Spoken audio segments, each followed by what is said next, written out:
I just quickly want to talk about the out-of-bounds places in Crimson Desert because I think I know which direction Pearl Abyss is going for the DLCs or maybe even expansions of the game. But while I'm doing that, I'm also going to give you a few tips and tricks that I learned in the game, things that maybe would help you, but is not like spoiling the actual story or the game itself. So let's get into it. Alright, so let's begin with something I found recently. I was busy with an Abyss puzzle. When I got the notification, I couldn't go any further. I was curious, of course, so I decided to try the old-fashioned way, going manually, but that didn't go as planned. Instead, I ended up falling into the Crimson Desert, where I glided to a fire pit and found an Abyss gear number 1. Nonetheless, I decided to explore the area a bit, and that's when I saw the town in the distance. Now, before I continue, I need to tell you guys that I am currently at the beginning of Chapter 11, and that this area might be able to unlock later, but I don't know, it doesn't seem like it would. Let me know in the comments if I'm wrong. So I decided to go to the town to see what's up. But to my surprise, I couldn't enter the area. The game treated it like it was out of bounds, and it doesn't matter how I wanted to enter it, it just wouldn't let me. So I decided to try a different approach. I wanted to see if I can enter from Varnia's side, since I should clearly be able to go there at least. I mean, there's missions there after all. I found my way more than 1,000 meters away from my starting position, and to my surprise, I could still not enter into Sunbaked Peaks.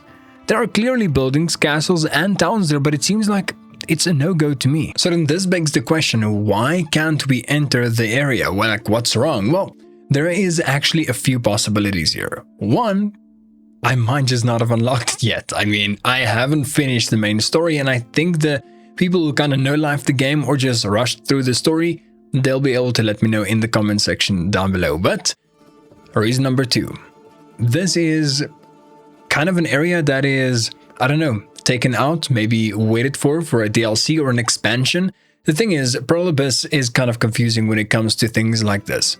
On the one hand, they say that they don't really have like a roadmap or a plan, they kind of just go where the players want them to go. But on the other hand, this cannot be a coincidence. There are too many different people seeing different places, different towns and things in the game that just isn't accessible at all. So that brings me to my theory.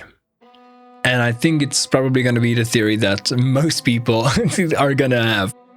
These areas are out of bounds, are kind of outside of the map per se, for one of 2 reasons. One, it is maybe places that was made but decided not to let into the game. Maybe they didn't finish development of that. I don't think that might be the case because they've been developing this game for years at this point. So I'm pretty sure that there should be a reason for every single thing in the game. My actual working theory that I think is the actual thing that's happening is this is for a later expansion or DLC. These areas will become available as more missions go into the game, and that actually makes me really excited because Crimson Desert doesn't have enough of a story for me. I mean, it's massive. Yes, we know it's massive. When it comes to the side missions and even the main story itself, it is already absolutely huge, but I can't get enough of this game. And one of the models that I think Pearl Abyss is going for here is creating an MMO style game but for single player experiences, and at some point they're going to go into the multiplayer version of this game as well, because there was actually an article that I read that said something about one of the top people of Pearl Abyss, of Crimson Desert's team, said something along the lines of, we never said we're not going to do multiplayer, we just said we're not going to do it right now.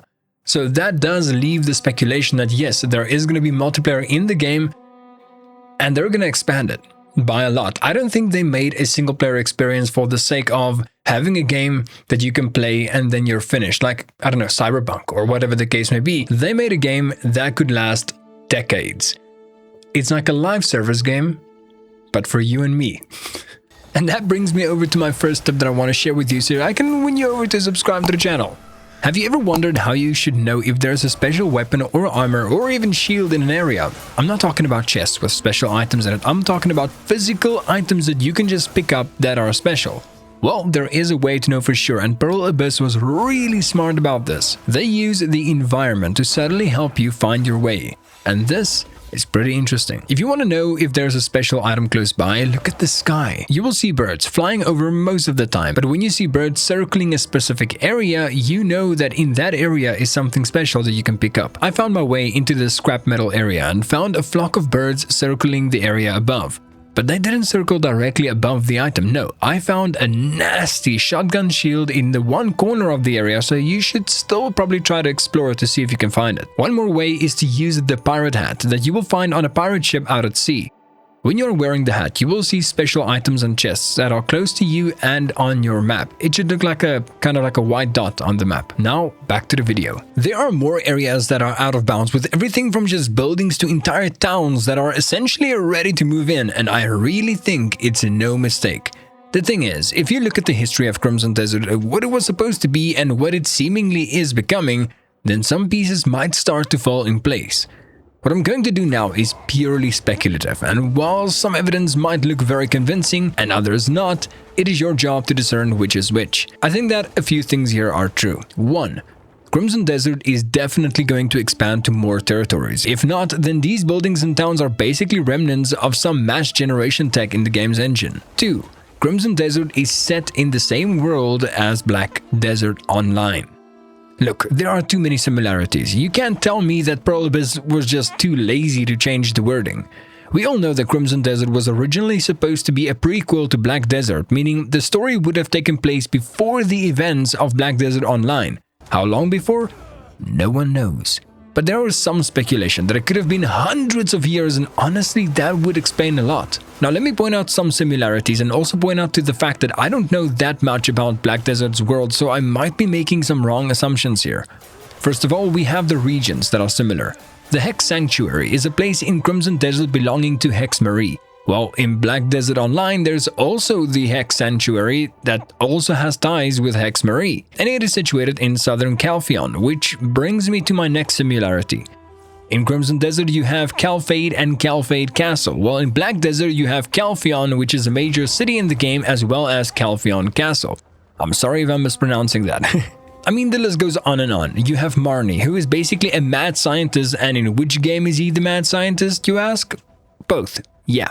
Well, that's right. I can go on and on and on about the crazy similarities like the Abyss, Ator, and so much more, but I think you kinda get the point by now, right? I think the point that I'm trying to make is that Crimson Desert is still set in the same world as Black Desert Online, and it's almost like a safety net for Pearl Abyss to say that it's kind of not, because now they have the freedom to do whatever they want if they want to change anything without it directly affecting the lore of Black Desert Online, which is a well-established game by now.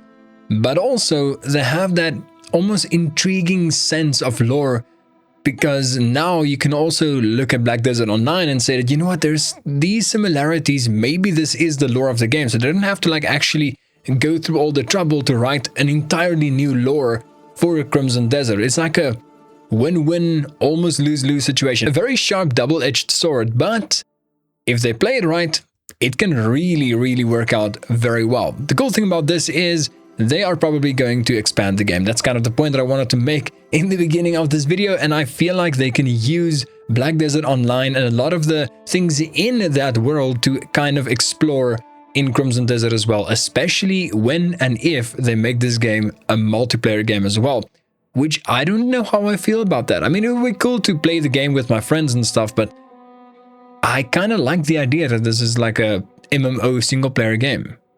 How about you? With that being said though, I really hope you guys enjoyed this video. If you want to see more videos like this, subscribe to the channel. I am busy with some pretty cool projects, so like the video, enjoy, comment, and I'll see you in the next one.